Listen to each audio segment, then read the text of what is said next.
Halo pemirsa, sorotan dunia hadir menemani Anda dengan beragam informasi seputar peristiwa dan isu global dari berbagai belahan dunia. Bersama saya, Arif Rifai. Pemirsa, para pemimpin dari Uni Afrika dan Uni Eropa bertemu di Luanda, Angola pada Senin 24 November 2025 untuk memperkuat hubungan politik dan ekonomi antar benua. Konferensi ini digelar di tengah tingginya tensi internasional, khususnya setelah rangkaian negosiasi Amerika Serikat dan Ukraina di Jenewa pada akhir pekan lalu. Lebih dari 80 pemimpin dan delegasi mengikuti foto bersama sebagai tanda dibukanya konferensi selama 2 hari di Luanda. Agenda dipimpin Presiden Angola, João Lourenço bersama Presiden Dewan Eropa Antonio Costa yang menekankan kerjasama di sektor keamanan, perdagangan, dan pengelolaan migrasi. Meski begitu, pembahasan di Luanda tidak terlepas dari dinamika negosiasi Amerika Serikat Ukraina di Jenewa. Sejumlah pemimpin Eropa berencana menggelar pertemuan tertutup untuk menentukan sikap atas usul kerangka perdamaian dari Washington yang dianggap beberapa pihak terlalu menguntungkan Moskow. Konferensi Uni Afrika dan Uni Eropa ini digelar tak lama setelah KTT G20 di Johannesburg dan diharapkan mampu memperkuat koordinasi antar benua dalam menanggapi tekanan ekonomi dan keamanan global. Tim redaksi Sinpo TV melaporkan. Pemirsa, Hezbollah menggelar prosesi pemakaman untuk Komandan Militer Haitham Tabatabai dan rekan-rekannya yang tewas dalam serangan udara Israel di Hartehreik, Beirut Selatan. Ribuan pelayat turun ke jalan sementara Israel menegaskan bahwa Komandan Hezbollah itu merupakan tokoh kunci dalam upaya persenjataan ulang kelompok tersebut.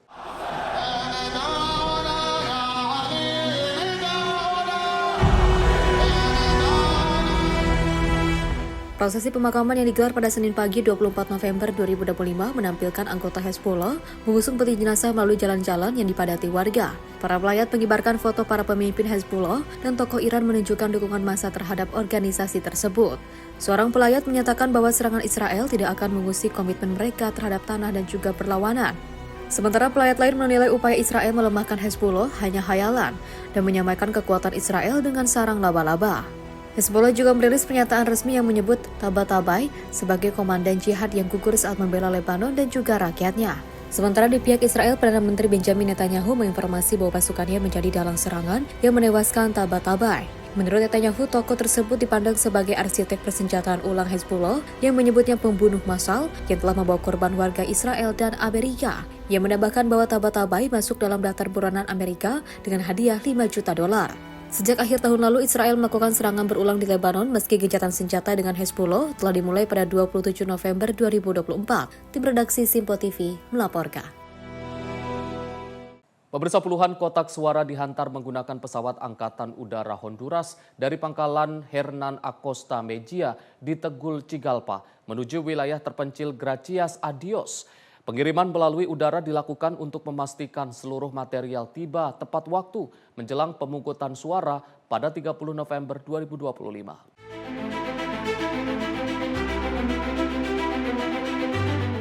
Pesawat Angkatan Udara Honduras lepas landas dari Tegucigalpa pada Senin 24 November 2025 membawa 117 kotak suara menuju Departemen Gracias a Dios. Daerah tersebut memiliki akses darat yang juga sangat terbatas sehingga distribusi melalui udara menjadi satu-satunya cara untuk menjamin material pemilu sampai tepat waktu. Pihak militer Honduras juga menerapkan pengamanan darat dan udara di sejumlah titik untuk memastikan seluruh logistik pemilu terdistribusi hingga ke wilayah terpencil. Honduras akan menggelar pemilihan umum pada 30 November 2025 untuk memilih presiden, 128 anggota Kongres Nasional beserta pengganti, 20 perwakilan Parlemen Amerika Tengah, 298 wali kota, dan lebih dari 2.000 anggota Dewan Kota. Tim redaksi Sinpo TV melaporkan.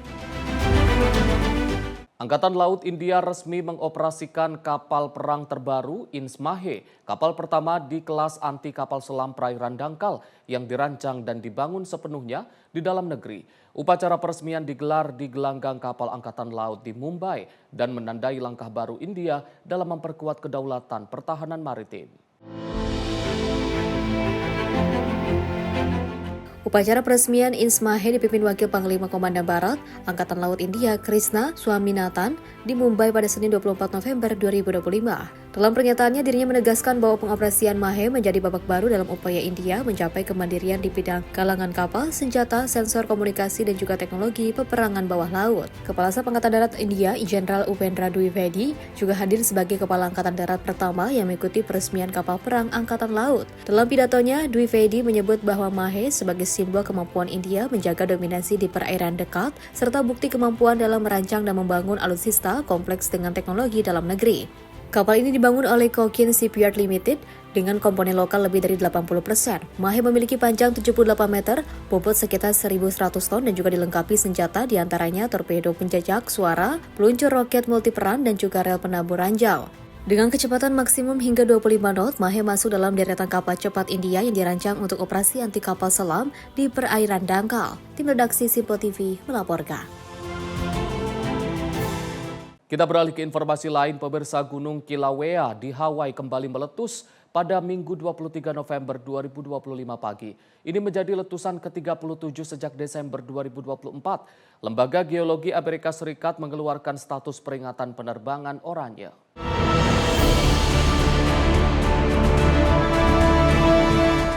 Gunung Kilauea di Pulau Besar Hawaii kembali meletus pada Minggu 23 November 2025. Pusat Vulkanologi AS melaporkan ini adalah letusan ke-37 sejak Desember 2024. Rekaman timelapse menunjukkan lava membludak dari sebuah ventilasi dan mengalir menuruni lereng. Asap tebal juga terlihat memenuhi udara di sekitar kawasan erupsi. United States Geological Survey atau USGS mengeluarkan status peringatan penerbangan orange. Status ini menandakan potensi gangguan terbatas terhadap lalu lintas udara.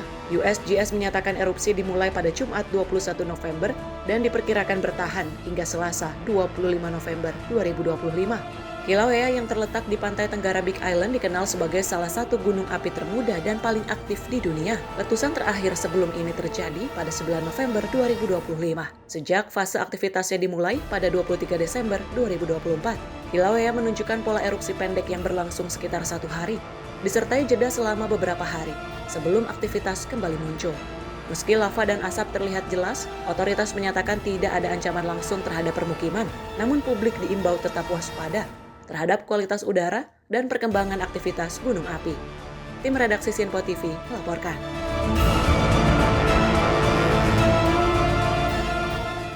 Mantan Presiden Brazil, Jair Bolsonaro, ditangkap polisi federal pada Sabtu 22 November 2025 atas dugaan merencanakan pelarian untuk menghindari hukuman penjara 27 tahun.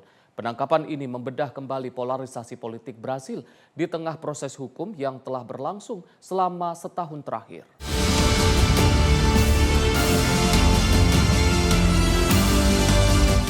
Dalam penggerebekan mendadak di rumahnya, agen federal membawa Bolsonaro ke markas polisi federal di Brasilia. Perintah penangkapan dikeluarkan Hakim Agung Alexander de Moraes yang mengawasi kasus upaya kudeta setelah kekalahan Bolsonaro pada pemilu 2022. De Moraes memerintahkan penangkapan preventif setelah memergoki pelanggaran monitor kaki Bolsonaro pada pukul 00.08 waktu setempat. Meski tim kuasa hukumnya membantah, laporan petugas penjara menyatakan Bolsonaro mengaku pernah menggunakan alat las untuk membuka perangkat tersebut. Dalam sebuah video pengadilan, Bolsonaro terdengar mengakui upaya merusak monitor kaki. Dengan penutup perangkat yang terlihat rusak parah, tokoh berusia 70 tahun itu sebelumnya ditempatkan dalam tahanan rumah karena dianggap risiko melarikan diri. Penangkapan terjadi pada sekitar pukul 6 pagi, dipastikan oleh asisten Bolsonaro, Andrieli Sirino. Sementara itu di luar markas polisi federal, situasi memanas. Pendukung dan penentang Bolsonaro berkumpul sejak pagi hari. Sebagian warga merayakan penangkapan tersebut, sementara loyalisnya menggelar aksi doa. Polisi berusaha menjaga agar dua kelompok tersebut tidak bentrok. Tim redaksi Simpo TV melaporkan. Israel melancarkan serangan udara ke ibu kota Lebanon untuk pertama kalinya sejak Juni, menyasar wilayah Beirut Selatan dan mengklaim telah menewaskan kepala staf Hezbollah Haitham Tabtabai. Serangan terbaru Israel di ibu kota Lebanon ini menghantam kawasan Haret Harei, sebuah wilayah padat di Beirut Selatan yang telah lama menjadi basis politik dan operasi Hezbollah. Kementerian Kesehatan Lebanon melaporkan setidaknya 5 orang tewas dan 25 orang luka. Hezbollah juga telah menginformasikan kematian Haitham Tabatabai, figur kunci yang selama ini mengelola struktur militer kelompok tersebut. Tabatabai dipandang sebagai penerus Ibrahim Aqil yang juga tewas dalam serangan Israel pada September 2024 yang memusnahkan sejumlah pimpinan tertinggi Hezbollah, termasuk pemimpin legendaris Hasan Nasrallah. Sebelumnya Tabatabai menjabat kepala unit elit Radwan dan juga ada dalam daftar teroris Amerika Serikat sejak 2016. Dalam pernyataan resmi, Menteri Pertahanan Israel Katz menegaskan bahwa serangan tersebut adalah langkah pencegahan untuk menjaga keamanan warga di wilayah utara. Katz mengatakan Israel akan terus bertindak tegas mencegah Hezbollah untuk membangun kembali kapasitas militernya. Perdana Menteri Benjamin Netanyahu juga menuduh Tabatabai memimpin upaya persenjataan ulang Hezbollah setelah konflik setahun terakhir. Dalam beberapa pekan terakhir, serangan udara Israel di selatan Lebanon meningkat sementara Israel dan Amerika Serikat mendesak pemerintah Lebanon untuk melucuti senjata Hezbollah. Lebanon menyangkal tuduhan bahwa Hezbollah sedang merupakan kembali persenjataan dan menyatakan bahwa militer mereka telah dikerahkan di selatan namun membutuhkan sumber daya tambahan untuk mengawasi sektor tersebut secara efektif. Hezbollah sendiri juga belum menyerang Israel sejak gencatan senjata dimulai setahun lalu, meski pada Desember mereka melepaskan 2 roket yang jatuh di tanah kosong dekat pangkalan Israel dan disebut sebagai peringatan. Namun serangan terbaru ini membuka lembaran baru potensi gejolak setelah figur kunci mereka dihabisi. Wakil Ketua Dewan Politik Hezbollah Muhammad Komati mengatakan bahwa Hezbollah sedang mengkaji bentuk respon yang tepat dan menyebut serangan terhadap Beirut Selatan sebagai pembuka pintu eskalasi di seluruh Lebanon. Pernyataan ini meningkatkan kekhawatiran bahwa konflik bisa meluas melebihi selatan Lebanon. Presiden Lebanon Joseph Aoun dalam pernyataan terpisah mengutuk serangan Israel dan menuduh Tel Aviv gagal mematuhi kewajiban gencatan senjata yang mendesak komunitas internasional untuk bertindak dengan kekuatan dan keseriusan untuk menghentikan agresi terhadap Lebanon dan rakyatnya. Tim redaksi Simpo TV melaporkan.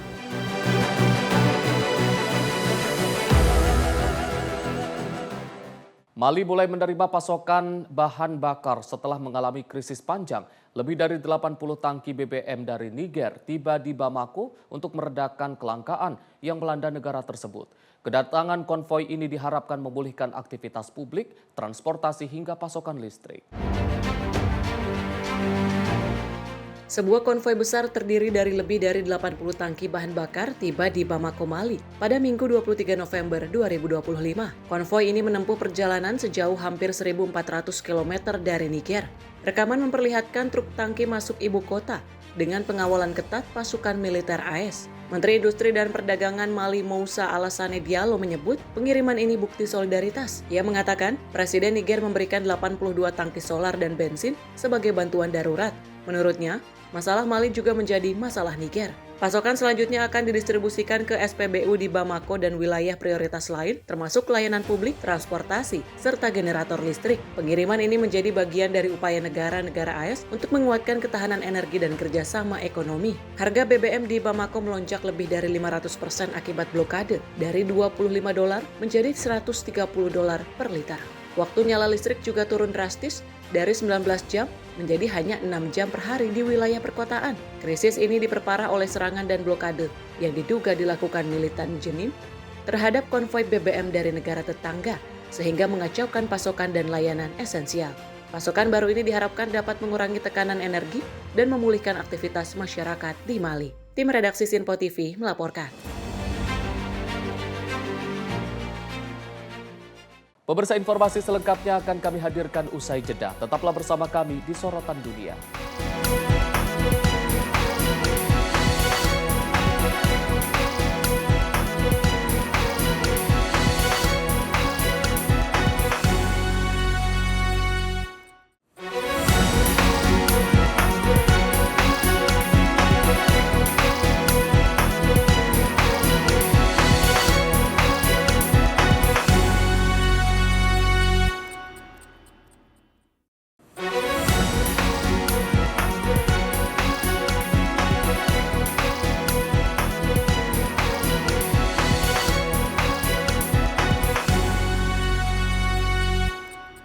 Terima kasih pemirsa, Anda masih bersama kami di Sorotan Dunia. Wakil Presiden Republik Indonesia Gibran Rakabuming Raka menyoroti Artificial Intelligence atau AI. Hal itu disampaikan Wapres dalam sesi ketiga di ajang internasional KTT G20 di Johannesburg, Afrika Selatan pada 23 November 2025. AI will define economic strength for decades to come. Wakil Presiden RI Gibran Rakabuming Raka kembali memberikan pidato dalam ajang internasional konferensi tingkat tinggi atau KTT G20 di Johannesburg, Afrika Selatan pada Minggu 23 November 2025. Dalam sesi ketiga KTT G20 tersebut, Wapres juga menyoroti Artificial Intelligence ataupun AI. Wapres mengungkapkan bahwa AI akan menentukan kekuatan ekonomi selama beberapa dekade mendatang. Ia pun menyoroti ketimpangan pemanfaatan AI yang terkonsentrasi di sejumlah perusahaan dari beberapa negara maju. Oleh karenanya, ia juga menekankan semua pihak harus memberikan yang terbaik dan jangan sampai ada kesenjangan digital. This time we must do better. This revolution must be fair and it must be good for the people. The G20 must ensure that AI becomes a force for inclusion. This means ethical governance and, more importantly, equal access. So innovators everywhere can access datasets, training system, and global platform. Indonesia believes inclusive transitions are possible. Tim redaksi Simpo TV melaporkan. Pemirsa, 2 bayi diduga meninggal di ICU Rumah Sakit Pemerintah My Hospital India setelah mengalami gigitan tikus. Keluarga korban menuduh pihak rumah sakit lalai dalam menjaga kebersihan dan keselamatan pasien bayi. Peristiwa tragis ini terjadi pada akhir Agustus hingga awal September. Awalnya bayi perempuan dari Kandwa meninggal diduga akibat gigitan tikus di ruang ICU. Keesokan harinya, 1 bayi lain juga meninggal dengan dugaan yang sama. Sajidkan, petani dari distrik Dewas dan keluarga salah satu korban menyatakan pihak rumah sakit tidak memberikan informasi dugaan gigitan tikus. Ia baru menyadari luka gigitan tikus setelah melihat kondisi putrinya pada prosesi pemakaman. Ketika perban dibuka, terlihat jelas bekas gigitan di jari dan juga telapak tangan bayi. Hal ini menguatkan dugaan penyebab kematian bayi tersebut. Keluarga korban menuntut pihak rumah sakit bertanggung jawab atas kejadian ini. Kan juga berharap agar tindakan tegas diambil agar hal serupa tidak terulang kembali kepada pasien yang lain. Pemerintah setempat menawarkan kompensasi sebesar Rs5 lakh untuk setiap keluarga korban. Pihak My Hospital membantah bahwa gigitan tikus menjadi penyebab kematian bayi. Wakil pengawas Dr. Jitendra Verma mengakui adanya luka gigitan di jari bayi, namun menyatakan penyebab kematian akibat komplikasi bawaan sejak lahir. Kondisi kebersihan dan juga pengendalian hama di fasilitas kesehatan memang sangat penting untuk keselamatan pasien. Kasus ini menyoroti pentingnya pengawasan ketat agar ruang ICU bebas dari hama seperti tikus. Tindakan pencegahan dan perbaikan prosedur di rumah sakit menjadi kebutuhan mendesak. Tim redaksi Simpo TV melaporkan. Pemirsa, draft rencana perdamaian Presiden Donald Trump untuk mengakhiri perang di Ukraina diusulkan Ukraina menyerahkan sejumlah wilayah ke Rusia dan mengurangi kekuatan militernya. Rencana ini dinilai sangat menguntungkan Moskow.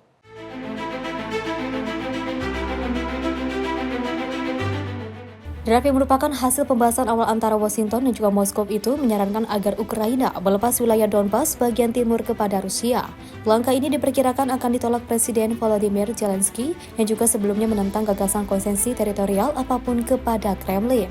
Perjanjian sampingan dalam draft itu menyatakan bahwa serangan baru Rusia di masa depan akan dipandang sebagai ancaman terhadap keamanan transatlantik, namun tanpa kewajiban Amerika atau Eropa untuk turun tangan membela Ukraina. Mereka hanya akan menentukan langkah yang diperlukan untuk mengembalikan keamanan.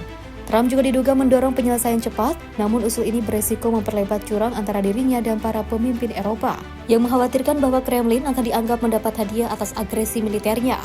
Draft itu juga melarang Ukraina bergabung dengan NATO dan menghentikan perluasan aliansi di masa depan. Langkah yang dipastikan disambut Moskow sebagai kemenangan besar. Putin juga akan memperoleh keuntungan yang tidak dicapai Rusia di medan perang. Karena seluruh wilayah Donbas 100% diberikan kepada Moskow, padahal 14% diantaranya masih dikuasai oleh Ukraina. Draft itu juga memerintahkan pengurangan militer Ukraina dari 880.000 menjadi 600.000 prajurit.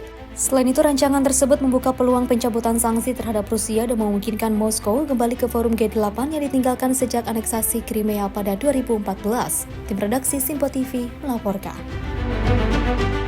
Pengadilan Federal di Nigeria menjatuhkan vonis seumur hidup terhadap pemimpin separatis Nnamdi Kanu pada Kamis 20 November 2025. Kanu, pendiri kelompok Indigenous People of Biafra atau IPOB, diputuskan bersalah atas 7 dakwaan terkait terorisme. Putusan ini menutup bab lama dalam konflik berkepanjangan di wilayah timur selatan Nigeria di tengah tuduhan kekerasan separatis dan penumpasan oleh pemerintah. Vonis ini dianggap tonggak hukum penting mengingat jaksa awalnya menuntut hukuman mati sebelum hakim memilih menunjukkan belas kasihan.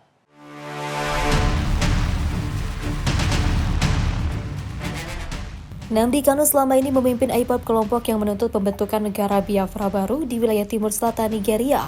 Pemerintah menuduh IPOB terlibat dalam aksi teror, pembunuhan tanpa proses hukum, serta mengganggu stabilitas keamanan di daerah yang telah lama dilanda ketegangan etnik. Dakwaan terhadap Kanu meliputi penerbitan pemaksaan perintah stay at home setiap Senin yang juga melumpuhkan aktivitas kota-kota di wilayah timur. Ia juga dituduh memberikan arahan membuat bom untuk menyerang fasilitas pemerintah serta melakukan penghasutan yang memicu kekerasan. Hakim James Omtoso menyatakan bahwa hak menentukan nasib sendiri adalah hak politik, namun menegaskan bahwa setiap langkah separatis yang tidak sesuai konstitusi Nigeria adalah tindakan ilegal. Meski jaksa meminta hukuman mati, sang hakim menolaknya dengan mengutip pandangan internasional bahwa hukuman mati kian ditentang. Kanu sendiri menolak legitimasi pengadilan dan tidak mau membuktikan pembelaan setelah memecat semua tim pengacaranya bulan lalu. Dalam persidangan, ia juga menegaskan bahwa pengadilan tidak memiliki kewenangan untuk mengadili diri saya dan menyalahkan berkas dakwaan yang juga menurutnya tidak memuat dasar hukum tertulis di Nigeria. Kanu sebelumnya melarikan diri pada 2015 dan menghilang sebelum ditangkap kembali pada 2021 dalam operasi yang melibatkan Kenya. Gerakan IPOB yang ia galang bertujuan menghidupkan kembali proyek Biafra, wilayah yang pernah memisah pada 1967 dan memicu perang sipil mematikan hingga menelan 3 juta korban. Tim redaksi Simpo TV melaporkan. Pemirsa, delegasi Ukraina dan Uni Eropa tiba di Jenewa untuk membahas rencana damai 28 poin Presiden Donald Trump yang dinilai sangat kontroversial. Rencana itu antara lain mensyaratkan Ukraina melepaskan wilayah kepada Rusia, memotong setengah kekuatan militer, dan memberikan bagi hasil 50% dari rekonstruksi pasca perang untuk Amerika Serikat.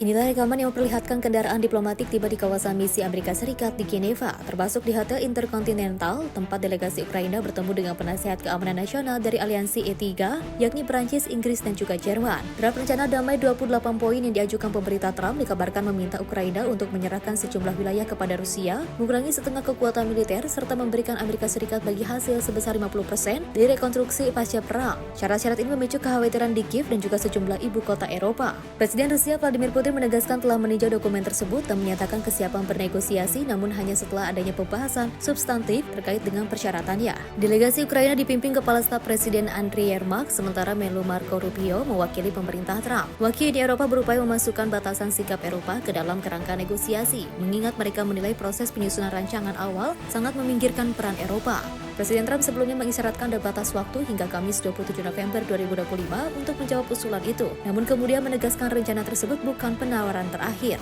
Trump juga mengatakan jika menolak Presiden Ukraina Volodymyr Zelensky, ini bisa terus bertaruh sekuat tenaganya. Dalam pernyataan itu di Trust Sosial, Trump juga mengeluhkan bahwa kepemimpinan Ukraina menunjukkan nol rasa terima kasih.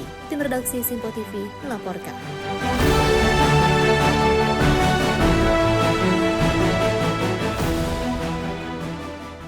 Polisi Rio de Janeiro menggelar penggerebekan di sebuah sekolah yang diduga menjadi markas persembunyian geng kriminal Komando Vermelho dan menangkap sedikitnya 16 terduga anggota geng. Dalam operasi ini terjadi baku tembak yang menyebabkan 2 orang luka dan 2 lainnya tewas. Polisi sipil dan militer Rio de Janeiro menggerebek sebuah sekolah di Villa Kennedy pada Rabu 19 November 2025 pagi waktu setempat yang diduga menjadi tempat persembunyian atau bunker geng Komando Vermelho untuk menghindari aparat keamanan. Rekaman menunjukkan petugas memeriksa ruangan sekolah dan menyita 2 senapan, 1 pistol, serta narkoba dalam jumlah besar. Otoritas setempat menyebut sedikitnya 16 orang ditangkap, 2 terluka, dan 2 orang tewas dalam bentrokan bersenjata selama operasi. Gubernur Claudio Castro menegaskan bahwa ini bukan aksi kriminal biasa dan berjanji akan mengerahkan tim intelijen untuk menghentikan ekspansi wilayah Komando Vermelho. Penggerebekan ini merupakan bagian dari fase baru operasi containment yang bertujuan membongkar jaringan narkoba dan struktur geng Komando Vermelho. Operasi ini sebelumnya disebut sebagai salah satu yang paling mematikan di Brasil, dengan lebih dari 100 korban tewas dalam serangan besar pada 28 Oktober 2025 di Rio de Janeiro. Tim redaksi Simpo TV melaporkan. 5 turis asing ditemukan meninggal dunia di Taman Nasional Torres del Paine di Chile. Tim gabungan militer dan penyelamat berhasil mengevakuasi jasad para korban pada Rabu 19 November 2025 pagi. Sementara 4 orang yang sempat dilaporkan hilang telah ditemukan selamat. Angkatan Udara Chili pada Rabu 19 November berhasil mengevakuasi 5 turis asing yang meninggal di Taman Nasional Torres del Paine setelah badai parah menerjang wilayah tersebut pada Senin 17 November 2025. Rekaman memperlihatkan helikopter Bell 412 mendarat di detasmen lapis baja nomor 5 La Quenos di Puerto Natales, tempat para prajurit dan tim penyelamat mengkoordinasikan operasi pencarian. Helikopter dari Aviation Group nomor 6 itu lepas landas pada pukul 11.00 waktu setempat dari pangkalan udara Cabunco di Punta Arenas. Para korban terdiri atas 2 warga negara Meksiko, 2 warga Jerman, dan seorang perempuan berkewarganegaraan Inggris. Mereka terperangkap dalam badai salju dengan angin kuat secara tiba-tiba saat melakukan trekking di kawasan gumpalan Torres del Paine. Delegasi presidensial Magallanes Jose Antonio Ruiz menegaskan bahwa 4 orang yang sebelumnya dilaporkan hilang sudah ditemukan dalam keadaan selamat.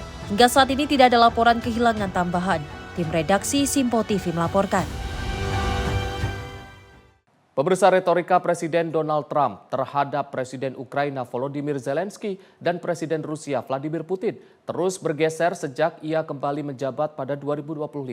Meski Trump berkali-kali mengklaim dapat mengakhiri perang Rusia-Ukraina dalam 24 jam, pernyataannya selama beberapa bulan terakhir menunjukkan pola yang jauh lebih kompleks dan sering bertentangan.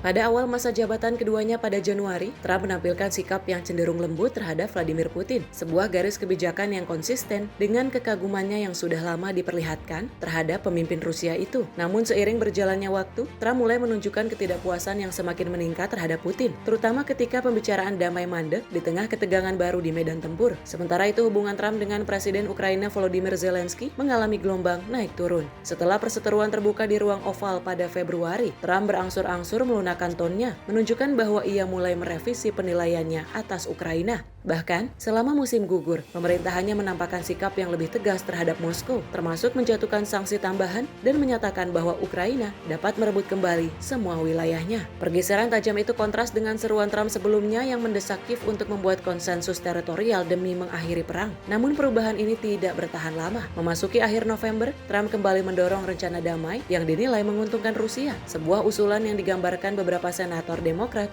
sebagai daftar keinginan Moskow. Pihak Departemen Luar Negeri membantahnya, namun kekhawatiran di Eropa semakin meningkat. Negara-negara sekutu Eropa termasuk Jerman, di bawah Kansler Friedrich Merz menyampaikan keprihatinan langsung kepada Washington bahwa rencana tersebut dapat mengancam kedaulatan Ukraina. Merz menegaskan kepada Trump bahwa Eropa sepenuhnya sejalan dengan Ukraina dan tidak dapat menerima setiap skema yang melegitimasi pengambil alihan wilayah oleh Rusia. Di Amerika Serikat, Trump kembali menyerang Zelensky, mempertanyakan seberapa besar rasa terima kasih Ukraina atas bantuan militer AS selama bertahun-tahun. Ia juga mengkritik negara-negara Eropa yang menurutnya tidak memberikan tekanan ekonomi yang cukup terhadap Rusia. Retorika ini mengingatkan pada insiden di mana Trump dan Wakil Presiden J.D. Vance mengusir Zelensky keluar dari ruang oval beberapa bulan sebelumnya. Pernyataan-pernyataan Trump tahun ini menunjukkan pola yang terus bergeser di tengah upayanya menempatkan dirinya sebagai mediator cepat untuk mengakhiri perang yang sudah berlangsung sejak Februari 2022. Hingga kini, tidak ada rincian konkret mengenai strategi yang disebutnya dapat mengakhiri konflik dalam 24 jam. Dan setiap perubahan retorika Trump terus mempengaruhi dinamika diplomatik antara Washington, Kiev, dan Moskow. Tim redaksi Simpo TV melaporkan. Presiden Donald Trump menegaskan bahwa mengizinkan imigran terampil masuk ke Amerika Serikat adalah bagian dari misi Make America Great Again. Meski mengaku mendapat kritik dari sebagian pendukung garis kerasnya, dalam pidato di hadapan para eksekutif bisnis, Trump menyebut tenaga ahli sangat dibutuhkan untuk melatih pekerja dalam negeri di pabrik teknologi tinggi. Trump menyampaikan pernyataan tersebut dalam acara US Saudi Investment Forum yang ia hadiri bersama putra mahkota Saudi, Mohammed bin Salman. Menurutnya, mengizinkan imigran terampil masuk tidak bertentangan dengan prinsip politiknya dan justru akan menguntungkan pekerja Amerika dalam jangka panjang. Pernyataannya muncul setelah perdebatan dengan pembawa acara Fox News Laura Ingraham yang menolak gagasan memperbanyak pekerja asing. Kritik dari sebagian pendukung yang menolak perluasan visa terampil bergulir di media sosial. Namun Trump kembali menegaskan para pengkritiknya sangat pintar dan patriot luar biasa, namun tidak memahami bahwa rakyat butuh diajari.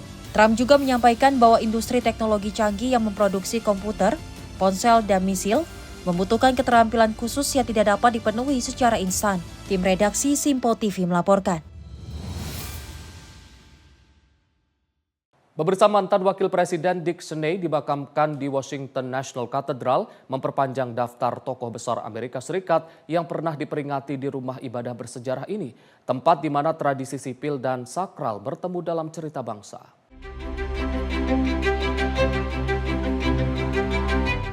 Cheney kini bergabung dengan deretan figur bipartisan yang juga dimuliakan di National Cathedral, tempat peristirahatan kenegaraan bagi tokoh-tokoh besar Amerika. Mulai dari Presiden Dwight D. hingga Jimmy Carter serta nama berpengaruh lain seperti Thurgood Marshall, Hakim Agung kulit hitam pertama dan juga astronot Neil Armstrong. Di antara mereka yang juga dimakamkan di sini juga terdapat Helen Keller, penulis dan aktivis yang juga menembus batas disabilitas. Satu-satunya presiden yang dimakamkan di katedral ini adalah Woodrow Wilson. Rektor Jenderal Rev Kenyon, J. Naylor Cobb juga menyebut bahwa tempat ini sebagai titik persilangan antara sipil dan sakral. Disinilah para tokoh Amerika diperingati bukan hanya sebagai individu, tetapi sebagai bagian dari sejarah nasional. Patung George Washington dan Abraham Lincoln berdiri di bagian depan nave, menjadikan katedral ini tampak seperti galeri para titan Amerika yang juga menguasai setiap ritus kehormatan. Katedral memiliki 5 kapel di lantai utama serta 4 kapel dan ruang makam di area krip. Rancangan awal arsitek Barry L. Van sudah menanamkan visi sebuah gereja untuk tujuan nasional, yang kemudian terwujud ketika Kongres mengesahkan piagam pembangunannya pada 1893. Pembangunan dimulai pada 1907 dengan Presiden Theodore Roosevelt meletakkan batu pertama dan juga baru benar-benar rampung pada 1990. National Cathedral ini menjadi gereja terbesar ke-6 di dunia dan terbesar kedua di Amerika Serikat setelah St. John the Divine di New York. Tim redaksi Simpo TV melaporkan. Menteri Pertanian Republik Indonesia Andi Amran Sulaiman melakukan tindakan tegas terhadap masuknya 250 ton beras ilegal dari Thailand melalui Sabang Aceh. Pemerintah bersama aparat penegak hukum secara resmi menyegel gudang PT Multazam Sabang Group, yaitu perusahaan yang dilaporkan melakukan impor tanpa izin pemerintah pusat.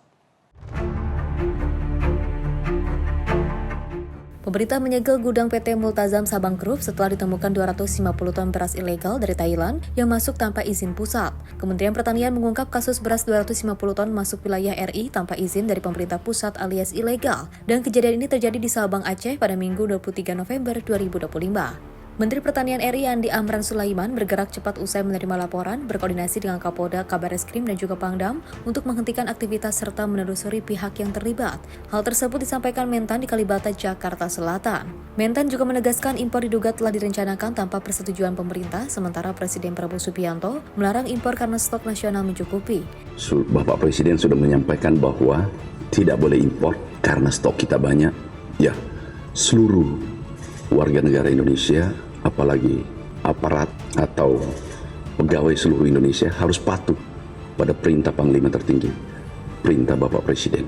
Hari ini kami sampaikan bahwa itu kita segel dan kami minta ditelusuri siapa pelaku-pelakunya. Tim redaksi Simpo TV melaporkan. Pemirsa, informasi lainnya akan kami hadirkan usai jeda. Tetaplah bersama kami di Sorotan Dunia.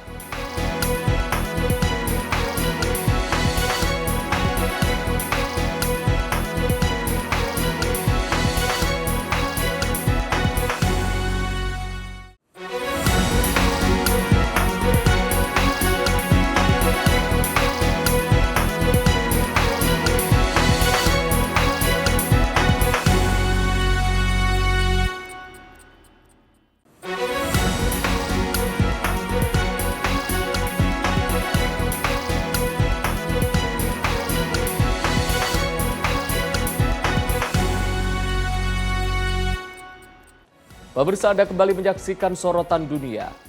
Ratu Belanda Maxima telah tiba di Jakarta untuk menghadiri sejumlah agenda terkait ekonomi. Ratu Maxima juga akan diterima Presiden Prabowo Subianto pekan ini.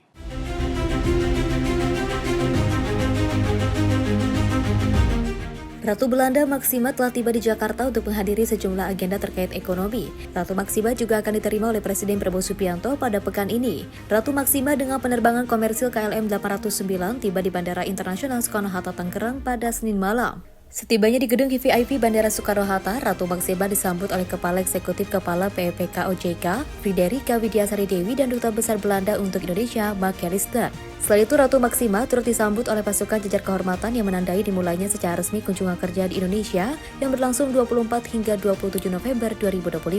Selama di Indonesia, dia akan berdiskusi dengan berbagai pihak, mulai pengguna jasa keuangan, perwakilan pemerintah, lembaga keuangan, hingga pelaku usaha di sektor vintage lainnya. Tidak hanya di Jakarta, Ratu Maksima akan berkunjung ke beberapa tempat di Solo pada Selasa ini. Dia akan berkunjung ke pabrik garmen, pusat pembuatan batik tradisional, serta bertemu dengan anak-anak muda. Dari Jakarta, Dio Balau, Simpo TV, melaporkan. Panglima TNI Jenderal Agus Subianto mengungkapkan pasukan perdamaian yang akan dikirim ke Gaza, Palestina akan dipimpin oleh Jenderal Bintang 3. Di bawah kepemimpinan jenderal tersebut nantinya akan dibentuk 3 brigade komposit, yakni Batalion Kesehatan, Zeni Konstruksi, dan Batalion Bantuan. Panglima TNI Jenderal Agus Subianto mengungkapkan bahwa pasukan pemeliharaan perdamaian yang akan dikirim ke Gaza, Palestina masih dalam tahap seleksi. Panglima TNI mengatakan pasukan perdamaian tersebut dipimpin oleh Jenderal Bintang 3 yang nantinya membawahi 3 brigade komposit. 3 brigade komposit ini terdiri dari 1 batalion kesehatan, 1 batalion Zeni Konstruksi, dan juga batalion bantuan serta bantuan mekanis. Selain itu, pasukan perdamaian udara TNI menyampaikan helikopter pesawat C-130 Hercules serta 2 kapal rumah sakit dari Angkatan Laut. Baik, untuk kontingen pasukan perdamaian sudah tahap seleksi, kemudian rencana nanti dipimpin oleh Jenderal Bintang 3, kemudian di bawahnya ada 3 brigade komposit. Nanti di bawah brigade komposit itu terdiri dari 1 batalion kesehatan, 1 batalion seni konstruksi, kemudian batalion bantuan, dan ada lagi bantuan mekanis. Kemudian juga ada unsur udara, kita menyiapkan helikopter, kemudian pesawat C-130 Hercules, dan kita siapkan 2 kapal rumah sakit dari Angkatan Laut, lengkap dengan helikopter yang ada di pesawat tersebut. Terima kasih. Di Jakarta, Fahrizal Ahmad Amin, Simpo TV, melaporkan. Presiden Donald Trump melontarkan tuduhan keras menyebut 6 politikus Partai Demokrat melakukan sedisi yang bisa dihukum mati. Pernyataan itu muncul setelah para legislator yang seluruhnya berlatar belakang militer atau intelijen merilis video publik yang menyerukan anggota militer menolak perintah yang mereka anggap ilegal dan tetap setia pada konstitusi. Video berdurasi 90 detik itu diunggah Senator Elissa Slotkin di platform X. Isinya menampilkan Slotkin bersama dengan Senator Mark Kelly, serta 4 anggota DPR Jason Crow, Christia Luzio, Maggie Godlander, dan juga Chrissy Haulahan. Mereka memperkenalkan diri satu persatu, menyampaikan latar belakang militer dan intelijen, lalu menyampaikan pesan langsung kepada anggota militer di seluruh Amerika Serikat. Dalam video tersebut, mereka menuduh pemerintahan Trump membenturkan militer dengan warga sipil dan juga menegaskan bahwa setiap prajurit memiliki kewajiban hukum untuk menolak perintah yang dianggap ilegal. Mereka meminta para anggota militer untuk berdiri untuk hukum dan konstitusi. Pesan itu ditutup dengan kalimat bersejarah "Don't give up the ship", seruan patriotik dari era perang 1812 yang juga melambangkan loyalitas pada tugas dan negara. Video ini dirilis di tengah kontroversi terkait rencana pemerintahan Trump mengarahkan Garda Nasional ke sejumlah kota besar, sebagian ditolak pengadilan dan sebagian lainnya dibatalkan setelah dasar hukumnya dipertanyakan. Trump juga merepost video itu dan menuduh ajakan para Demokrat sebagai perilaku pemberontakan yang bisa dihukum mati. Pernyataan itu langsung dikecam sejumlah tokoh Demokrat yang menilai Trump hanya berupaya mengalihkan perhatian publik dari liris dokumen kasus Jeffrey Epstein. Tim redaksi Simpo TV melaporkan. Para mantan presiden, mantan wakil presiden Amerika Serikat, hingga tokoh politik yang selama ini bersih tegang berkumpul dalam satu ruang di National Cathedral untuk memberikan penghormatan terakhir kepada mantan Wapres Dick Cheney. Namun Presiden Donald Trump yang pernah berseteru dengannya tidak diundang hadir.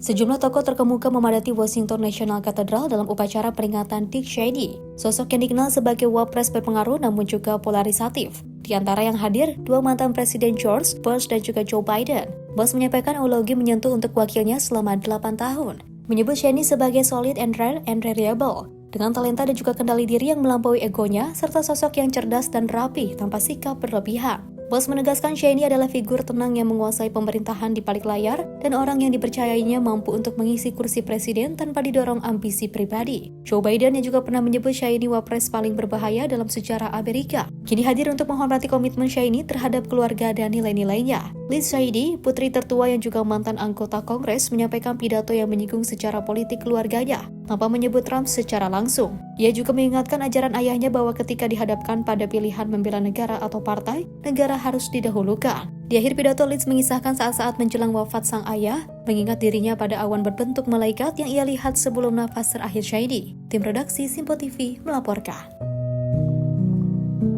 Pemirsa, dalam suasana perayaan Thanksgiving, Ibu Negara Melania Trump dan Ibu Wakil Presiden Usha Vance mengunjungi Korps Marinir Amerika Serikat di Camp Lejeune, North Carolina. Keduanya memberikan penghormatan atas pengorbanan para prajurit dan keluarga mereka yang disebut sebagai kekuatan senyap bangsa.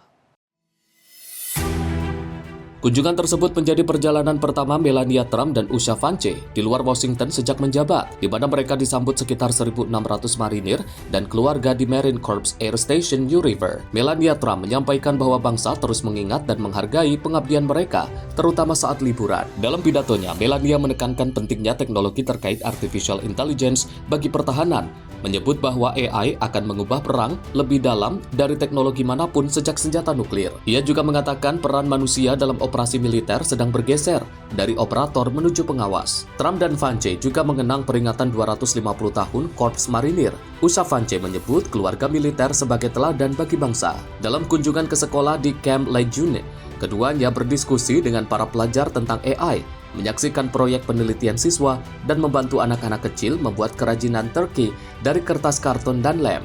4 siswi menunjukkan cara mereka memanfaatkan AI untuk membuat video penelitian terkait dampak media elektronik terhadap tidur, kesehatan remaja, serta pengaruh kecanduan media sosial terhadap citra diri.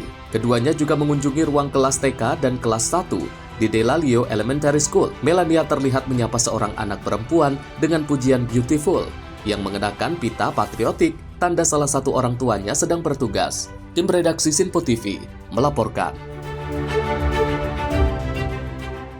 Pemirsa, Ukraina menandatangani surat pernyataan minat untuk membeli 100 pesawat tempur Rafale serta sistem pertahanan udara dari Prancis sebagai bagian dari penguatan keamanan jangka panjang di tengah perang yang masih berlanjut. Presiden Volodymyr Zelensky menyebut perjanjian bersejarah saat diteken bersama Presiden Prancis Emmanuel Macron di Istana Elysee Paris.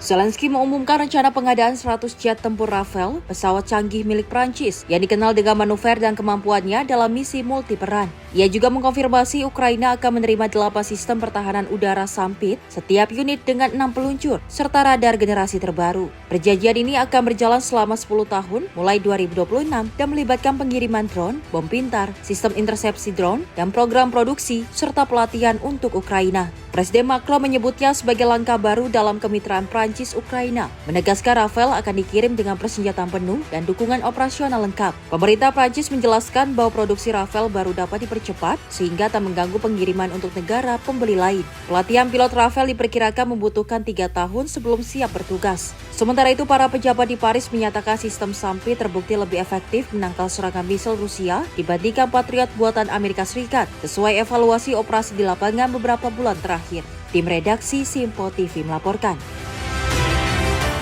Pemirsa, sebanyak 33 warga Palestina, mayoritas perempuan dan anak-anak tewas dalam serangan udara Israel di Gaza dalam 12 jam terakhir. Serangan ini menjadi yang paling mematikan sejak gencatan senjata yang difasilitasi Amerika Serikat yang mulai berlaku pada 10 Oktober 2025. Eskalasi terbaru terjadi setelah militer Israel mengaku pasukannya ditembak di Khan Younis, meski mereka menegaskan tidak ada korban di pihak Israel.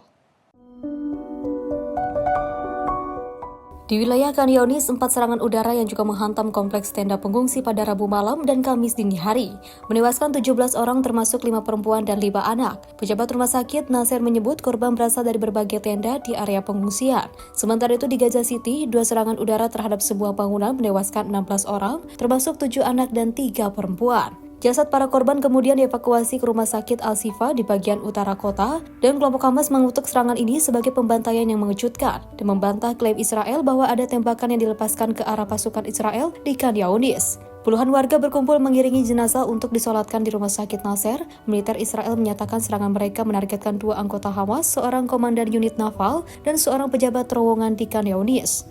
Namun pihak rumah sakit mengatakan jasad yang tiba berasal dari 2 sisi garis pemisah gencatan senjata yang dibentuk bulan lalu, yang kini membagi Gaza menjadi 2 zona militer. Serangan terbaru ini terjadi tak lama setelah Dewan Keamanan PBB menyetujui rencana Presiden Donald Trump untuk mendorong keamanan dan pemerintahan di Gaza. Rencana itu mencakup pembentukan pasukan internasional, pemerintah transisi, dan juga jalur menuju negara Palestina di masa depan.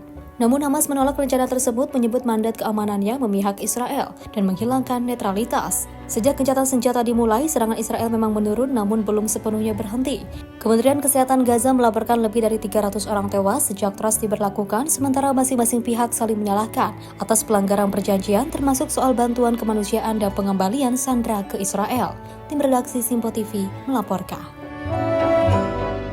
Wakil Presiden Republik Indonesia Gibran Rakabuming Raka menyoroti ketahanan sumber daya hingga bencana alam. Hal ini Wapres sampaikan dalam pidato keduanya di ajang internasional KTT G20 di Johannesburg, Afrika Selatan pada 22 November 2025. Wakil Presiden RI Gibran Rakabuming Raka kembali memberikan pidato dalam ajang internasional konferensi tingkat tinggi atau KTT G20 di Johannesburg, Afrika Selatan pada Sabtu 22 November 2025. Dalam pidatonya, Gibran menyampaikan bahwa Presiden RI Prabowo Subianto fokus pada sektor ketahanan pangan dan makan bergizi gratis bagi 80 juta pelajar dan ibu hamil sebagai investasi strategis. Menurutnya, Indonesia memandang ketahanan pangan bukan sekedar agenda ekonomi, melainkan kebutuhan mendasar bagi rakyat. For Indonesia, food security is not just an economic agenda, but a fundamental necessity for our people.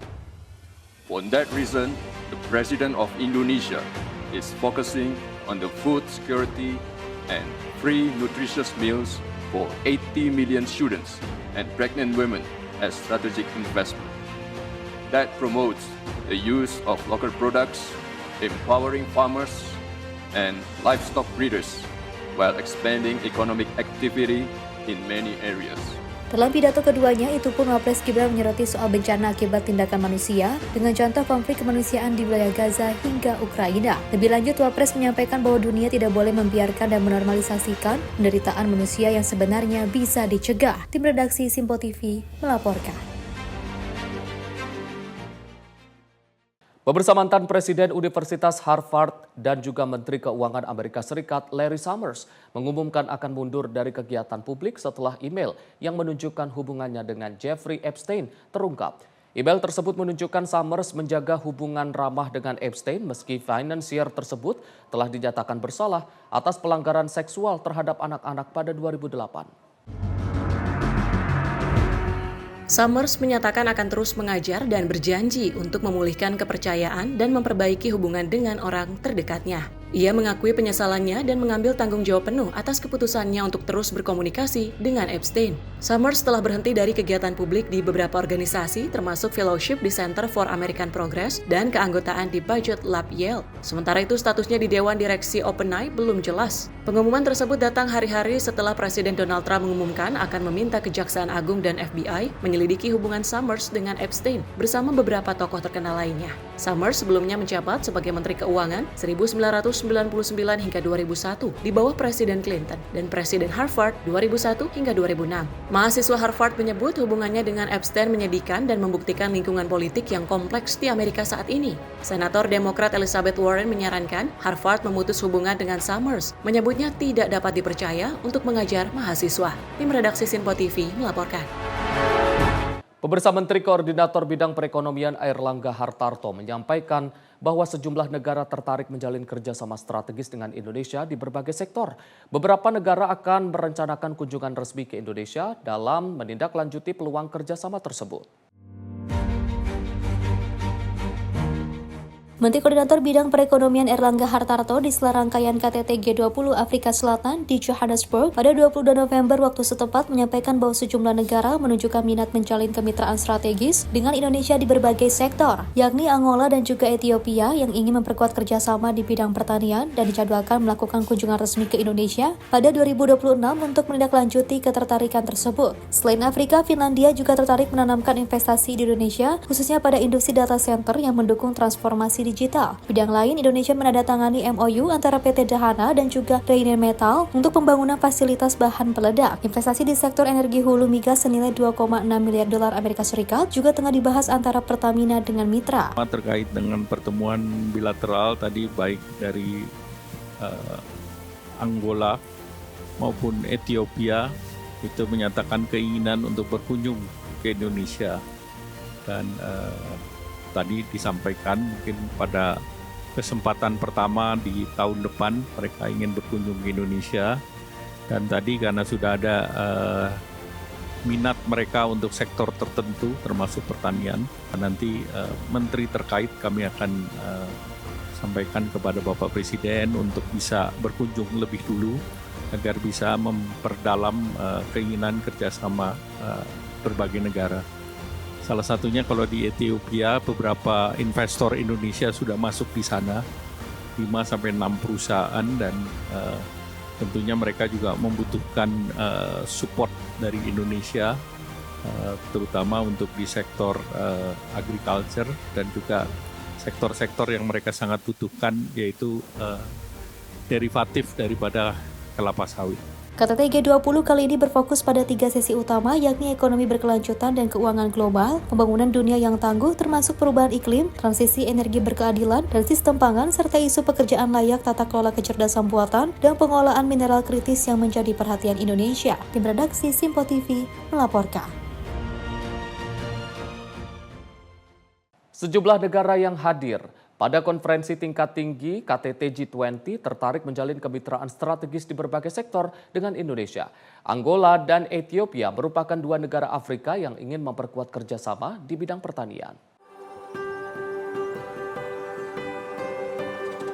Sejumlah negara yang hadir pada konferensi tingkat tinggi G20 tertarik menjalin kemitraan strategis di berbagai sektor dengan Indonesia. Angola dan Ethiopia juga direncanakan akan melakukan kunjungan resmi ke Indonesia pada tahun 2026 untuk menindaklanjuti ketertarikan tersebut. Hal tersebut disampaikan oleh Menteri Koordinator Bidang Perekonomian Erlangga Hartarto di sela rangkaian KTT G20 Afrika Selatan di Johannesburg, Afrika Selatan, Sabtu 22 November waktu setempat. Lebih lanjut, Erlangga mengatakan pemerintah Indonesia akan menyiapkan langkah teknis melalui kementerian terkait guna membuka peluang kerjasama baru di bidang pertanian untuk dapat memperluas potensi investasi antara Indonesia dengan negara-negara di Afrika. Selain Angola dan Ethiopia, negara lain yaitu Finlandia juga ingin menanamkan investasi di Indonesia pada industri data center yang menyediakan fasilitas fisik untuk menampung server, sistem komputer, dan infrastruktur digital lainnya yang didorong oleh transformasi digital. Dalam kesempatan yang sama, Erlangga mengatakan kerjasama lain yang disinggung dalam KTT, yakni penandatanganan nota kesepahaman mengenai rencana pembangunan fasilitas bahan peledak. Pertama terkait dengan pertemuan bilateral tadi baik dari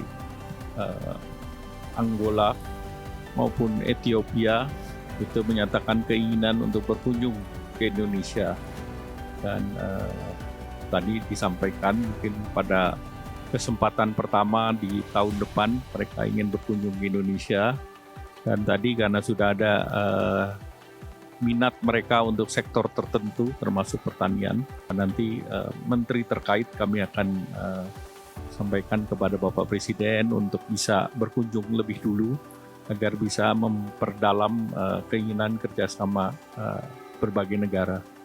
Salah satunya kalau di Ethiopia beberapa investor Indonesia sudah masuk di sana, 5-6 perusahaan dan tentunya mereka juga membutuhkan support dari Indonesia, terutama untuk di sektor agriculture dan juga sektor-sektor yang mereka sangat butuhkan, yaitu derivatif daripada kelapa sawit.